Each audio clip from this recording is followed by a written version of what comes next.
Esta é mais uma aula do Plano Curricular Meteorologia e Climatologia da Universidade Federal do Sul da Bahia. Meu nome é João Batista e sou professor desse componente. Na aula de hoje, eu vou falar um pouquinho sobre evapotranspiração. O que seria a evapotranspiração? É a soma da evaporação com a transpiração.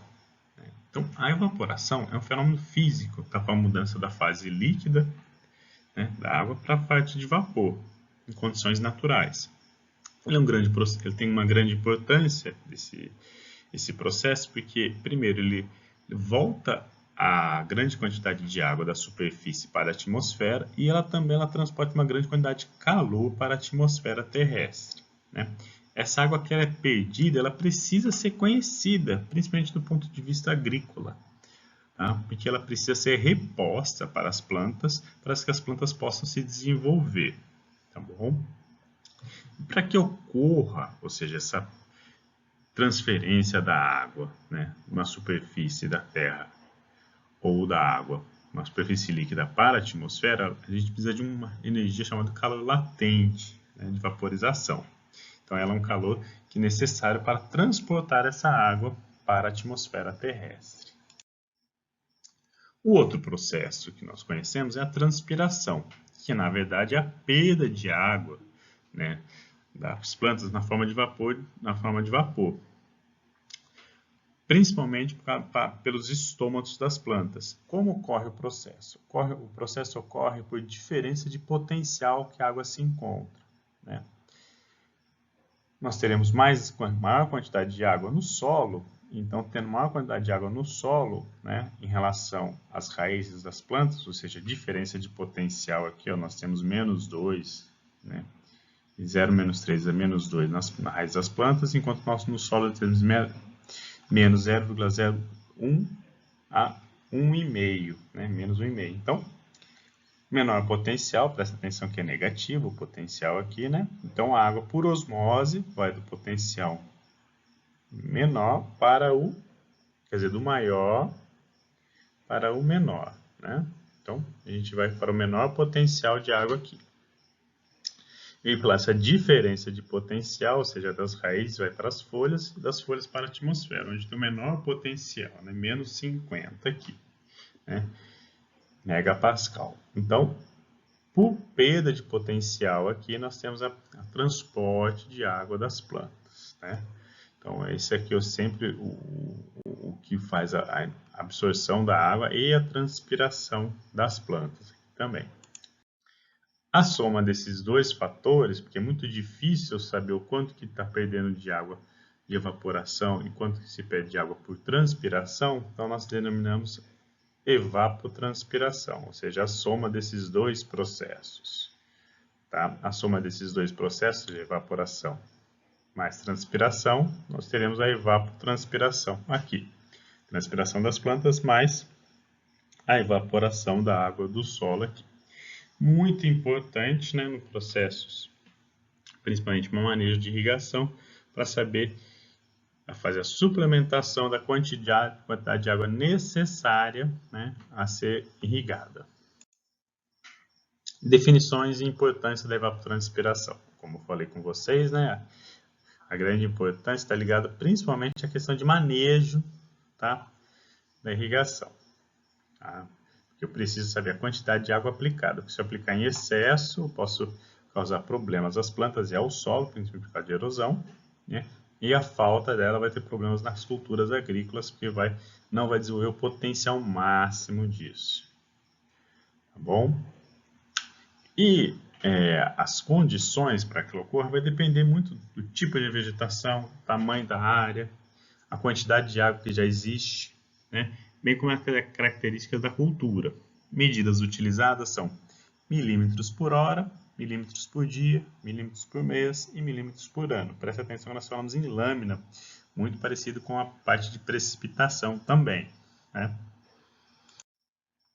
Então, a evapotranspiração, nós temos algumas denominações. Nós falamos em evapotranspiração potencial de referência, é aquela padrão que a gente coloca, onde é uma superfície gramada, com altura de grama entre 8 a 15 centímetros, né? Crescimento bem ativo e sem nenhuma restrição hídrica, ou seja, é o máximo que a planta pode evapotranspirar, né? Depois disso, nós temos a evapotranspiração real. O que difere a evapotranspiração potencial da evapotranspiração real? A evapotranspiração real, o que vai diferir ela, e ela vai ser sempre menor ou igual a potencial, que é IT0 aqui é a potencial, ETR é a real, é o quê? Que pode ter restrição hídrica ou não. Tendo restrição hídrica, a planta começa a transpirar menos, começa a perder menos água, né? Quanto maior a disponibilidade de água para a planta, mais ela transpira. Quanto menor, ela vai transpirando menos para se defender. Então, numa situação real, ela começa a diminuir a evapotranspiração dela para se defender e não perder tanta água. Então, a evapotranspiração real é quando tem restrições hídricas. E depois nós temos a evapotranspiração da cultura, ou seja, qual cultura do nosso interesse? Porque as plantas elas têm diferentes taxas de transpiração. Então, dependendo do tipo da cultura e do estágio vegetativo que ela se encontra, ela vai ter uma evapotranspiração definida. Então, a evapotranspiração da cultura vai ser igual ao quê? O coeficiente de cultura vezes, né, a evapotranspiração real. Porém, a evapotranspiração real ela é muito difícil de ser calculada. Então, muitas vezes a gente adaptamos o KC já, né? Nós colocamos como KC, falamos evapotranspiração da cultura vezes o KC vezes a evapotranspiração potencial, que é mais fácil para ser calculada do que a real, porque ela tem uma variação muito grande, né? E onde eu obtenho esse KC? Esse KC ele é tabelado. Alguns livros aqui, dois livros aqui, o Bernardo, o Salacê Bernardo aqui, que é um dos melhores livros de irrigação do país, que é o Manual de Irrigação, e o outro aqui é o do Mantovani, Irrigação em Princípios e Métodos também. Eles vão ter esse tipo de tabela aqui, coeficiente da cultura. Dependendo do estágio da cultura, ou seja, estágio inicial, é um estágio de desenvolvimento vegetativo, estágio aqui ó, da parte reprodutiva dela, né? Ou seja, você vai ter a parte de floração, né, e frutificação dos grãos, e nós temos a maturação dos grãos aqui no final. Tá? Então, nós temos 4 estágios vegetativos para as plantas, né, de culturas anuais. Para cada um desses estádios, nós teremos um coeficiente de cultura aqui, ou seja, ela vai demandar mais água ou menos água, dependendo do seu estágio. Em linhas gerais, né, sempre no estágio aqui de reprodutivo, na parte de floração, geralmente é onde nós temos maior demanda hídrica. Por isso que a parte de floração é um estágio da planta muito delicado. Ela não pode ter estresse, principalmente hídrico, né, porque ela vai sofrer muito. Se a planta não conseguir ter uma floração adequada, né, a sua produtividade vai cair. E aqui nós temos, além dos estágios diferentes, nós temos para diferentes culturas agrícolas também, cada uma das coeficientes de cultura. Fatores que afetam a evapotranspiração. Nós temos fatores tanto climáticos, né, os fatores da própria planta e do solo e do manejo dele. Os fatores climáticos, né, a radiação líquida que chega à planta, né, é a principal fonte de energia para que ocorra a evapotranspiração. Ela depende basicamente da radiação solar incidente e também do albedo da planta. Quanto mais escura a planta, mais radiação ela absorve.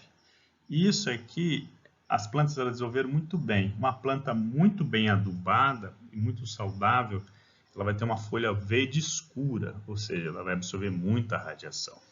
Uma planta que ela está deficiente, né, ela começa a fazer o quê? Ela começa a ter uma perda de tonalidade do verde das folhas. Essa perda de tonalidade do verde das folhas, né, ela vai começar ficando mais clara, e isso daí ela vai refletir maior quantidade de radiação, absorvendo menos radiação, né? Danificando menos ela, porque ela não vai conseguir computar toda essa radiação, né, na sua fotossíntese. Então, é uma defesa da planta isso, ela perder a tonalidade de verde também. Temperatura, né? Quanto maior a temperatura, nós vamos aumentar o déficit de saturação do vapor da água, né? Lembrando da aula de umidade, aumentando esse déficit de saturação, maior perda evaporativa também da água. Umidade relativa. Se eu tenho maior aumento da minha temperatura aqui também, aumentando a saturação de vapor, quanto menor a minha umidade do ar, maior também vai ser o meu déficit de saturação de vapor da água. Maior será a minha demanda por evapotranspiração. Como ao contrário, maior umidade relativa, menor déficit de saturação, menor taxa evaporativa também. Vento. O vento ajuda também, né, porque eu vou remover aquela grande quantidade de massa de vapor de água que está transpirando naquele momento, deixando o ar mais seco naquele microlocal e fazendo que demande mais evapotranspiração. O efeito combinado desses fatores, né, definem, né, as condições atmosféricas do vapor da água. Os fatores que afetam a evapotranspiração da planta, né, os fatores necessariamente da planta.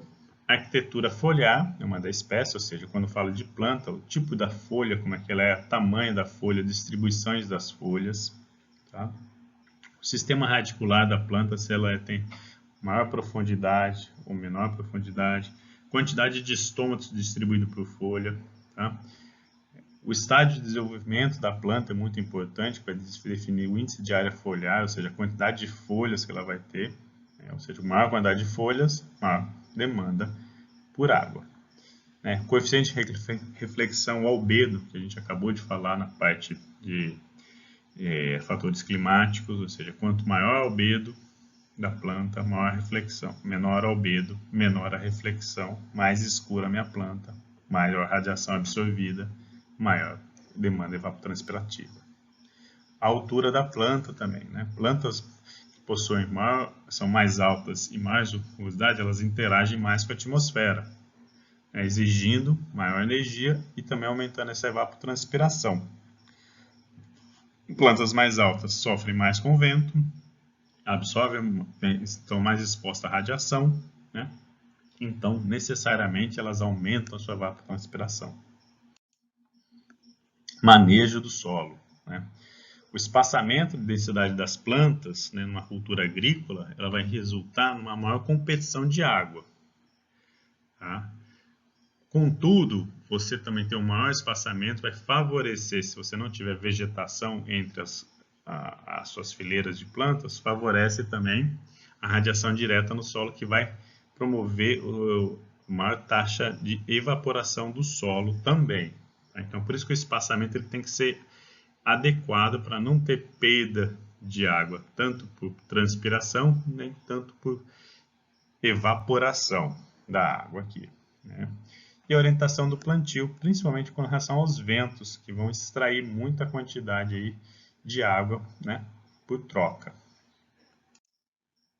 Então, a evapotranspiração, com as formas que nós temos para fazer a medição dela. Nós temos os métodos diretos, que são extremamente caros, e os métodos indiretos, que são um pouco mais baratos. Os métodos diretos, né? Como ela geralmente ela é difícil de ser medida e ela é muito onerosa, então a gente justifica esse tipo de método mais para condições experimentais. Nós não utilizamos muito, né, em condições de campo. Os equipamentos mais utilizados para esse fim, nós denominamos lisímetros. Né? Nós temos lisímetro de percolação, drenagem, pesagem, flutuante, hidráulico. Vamos ver um exemplo de lisímetro aqui. Aqui nós temos um exemplo de lisímetro, né? De pesagem. Como é que ele funciona, esse lisímetro? Né? Então, ele tem uma planta aqui no meio, nós temos um tanque aqui circular, né?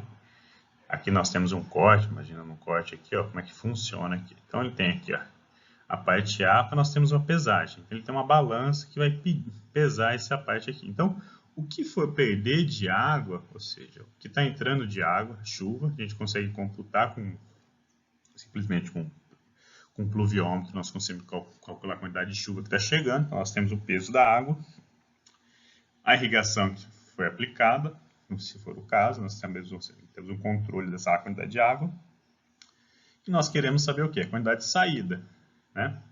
Então, se nós temos a quantidade de água que está chegando e a quantidade de água que está saindo aqui, né? E nós temos a drenagem aqui para calcular, ou seja, quanto de água se perdeu por drenagem, por diferença, ou seja, a quantidade de água que sai, que entra aqui por chuva, a quantidade de água que sai por drenagem aqui, pensando que no horizonte de tempo de um dia, nós não teremos crescimento da planta, então nós temos o que foi perdido aqui de peso, a diferença nesse peso vai ser o quê? A água que foi evapotranspirada. Então ela é muito preciso esse tipo de medição, só que ele é muito oneroso para ser feito. Então a gente parte para os métodos indiretos. Quais são os métodos indiretos aqui? Os métodos indiretos que nós temos são o quê? Utilizando formas equações, né? Ou tanques evaporímetros, tá bom? As equações são muito utilizadas em estações meteorológicas automáticas, né? Enquanto os tanques evaporímetros, nós temos que fazer o processo manual. Então, tanque evaporímetro, né? Como é que eles funcionam? É um reservatório de água, onde nós medimos de um dia para o outro a variação do nível de água. Então, essa variação de nível de água aplicada a coeficientes multiplicados, nós temos uma medida de evapotranspiração.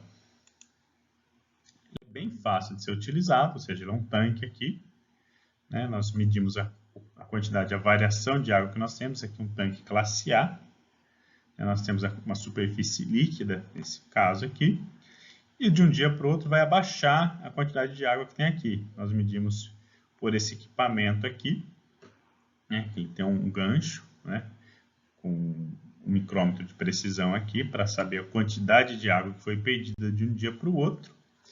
Nós pegamos esse valor de evapotranspiração, que é perdido de um dia para o outro. Aqui nós temos outro exemplo, né? Do tanque evaporímetro aqui, com estações meteorológicas, né? Então, essa quantidade de água evaporada, né, de um dia para o outro, nós multiplicamos pelo coeficiente do tanque, e nós teremos a evapotranspiração de referência desse tanque, né? Como é que eu vou saber quanto que vale esse coeficiente de tanque aqui também? Esse coeficiente de tanque ele é tabelado. Então, dependendo de como ele é instalado o tanque, né, a quantidade de borda de grama que vai ter ao redor, né, a umidade relativa do ar, se ela é baixa, média ou alta, né, da localidade, considerando a quantidade de vento que nós temos. Então, a partir disso daí, nós teremos o coeficiente de tanque aqui, que nós multiplicamos, né, pela medida de evaporação de um dia para o outro. Nesse caso, nós teremos a evapotranspiração de referência aí. Outro método muito comum, né, é a evapotranspiração por formas de equações, né? O método Toth-Waite, muito utilizado para, né, o balanço hídrico, né, que vai ser assunto da próxima aula. Nós utilizamos o quê? Evapotranspiração potencial vai ser o quê? Vezes, né? Ou evapotranspiração potencial padrão, que é IP, né? Só que ele é milímetros por mês, ou seja, é evapotranspiração do mês, tá? Total do mês, tá?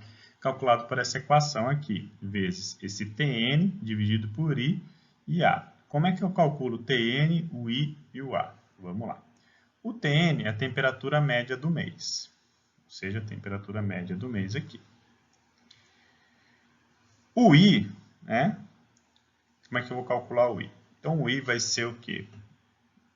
Um somatório de 1 a 12, ou seja, dos 12 meses, é um índice térmico, né? Um índice térmico que expressa o nível de calor da região, né? Dos 12 meses, nesse caso. Então, eu vou pegar a temperatura média dos 12 meses, presta atenção que vai de 1 até 12, o N aqui, então de janeiro a dezembro, fazendo esse somatório, né? E o A eu vou calcular utilizando esse índice térmico aqui também, né? Então, é uma equação tranquila de ser resolvida, tá? Tendo os valores de temperatura média do mês, eu consigo calcular essa evapotranspiração potencial padrão, que precisa ser corrigida, né? Como é que a gente vai corrigir? A gente vai corrigir esse valor aqui, né? Pelo quê? Pelo número de dias do mês, dividido por 30. Então, nós temos aqui uma correção, vezes N, que é o fotoperíodo do dia, né, considerando daquele mês. Preste atenção que eu consigo calcular isso de forma fácil. Nós temos equações, né, passadas na segunda aula sobre radiação, que nós conseguimos calcular o fotoperíodo do dia, né? Ele tem uma variação aí, tá? Então, conseguimos calcular e resolvemos essa ET0 aqui, tá? Por esse fator de correção. Então, nós temos uma evapotranspiração de referência, evapotranspiração padrão vezes a correção, evapotranspiração de referência aqui. Aqui nós temos um exemplo de utilizando o método Torr-Waite para facilitar, né? Então, nós temos a temperatura média mensal de cada mês aqui. Então, nós utilizamos, primeiro passo, calcular o I, o índice térmico, né? Então, 0,2 vezes temperatura de janeiro elevado a 1,514, mais o quê? Temperatura média de fevereiro até temperatura de dezembro. Soma tudo isso, nós temos o índice térmico. Segundo passo, nós calculamos o A. Tendo o índice, o I, conseguimos calcular o valor de A aqui. Calculamos a evapotranspiração padrão de cada mês, né, aqui, ou seja, para cada mês nós teremos uma, e depois nós fazemos a correção de cada uma desses, correção mensal aqui. Esse aqui é o valor padrão, nós precisamos corrigir para o número de dias e o fotoperíodo. Então, aqui nós temos o quê? Nós temos os valores de correção aqui a partir do quê? De quanto que vale, né? Esse fator de correção ele tem uma pequena variação, né? Aqui nesse caso de 1,14 até 1,16, um menor valor de 0,9. Pensando que junho vai ter 30 dias, né? E nós teremos um menor fotoperíodo porque nós temos o inverno aqui. Então nós temos essa pequena correção aqui nesse caso. O outro método comum de ser utilizado por equação é o método de Hargreaves, né? Ele dá a temperatura do dia, né? A evapotranspiração potencial do dia. Ele é bem tranquilo também de fazer. Nós temos as temperaturas médias do dia, máxima e mínima, e a radiação no topo da atmosfera, também calculado por forma de equação. E por fim, essa é uma equação um pouquinho mais complicada de calcular, porque demanda uma grande quantidade de coeficientes e parâmetros, né? Desculpa, de variáveis, é a evapotranspiração do método Peenemund-Monteith, que ele é o método mais padrão, tá, da FAO. A FAO é a Organização Mundial, a Organização das Nações Unidas para a Fome e Agricultura, ou seja, combater a fome, para a agricultura também, em prol da agricultura, ela determina que esse é o método padrão para cálculo de evapotranspiração. Então, ela demanda uma série de quantidade de valores, né? Estado de radiação, densidade de fluxo de calor, temperatura, velocidade do vento, pressão de vapor, né? Coeficiente psicrômetro, declinação da curva de vapor e ainda outros demais aqui. Então, ela demanda uma grande quantidade de valores aqui, sendo muito utilizado, tá? Principalmente em estações meteorológicas automáticas, tá? Ela é o método utilizado nessas estações meteorológicas, é bem preciso essa evapotranspiração lá, tá bom? Então, a aula termina por aqui e eu agradeço a todos.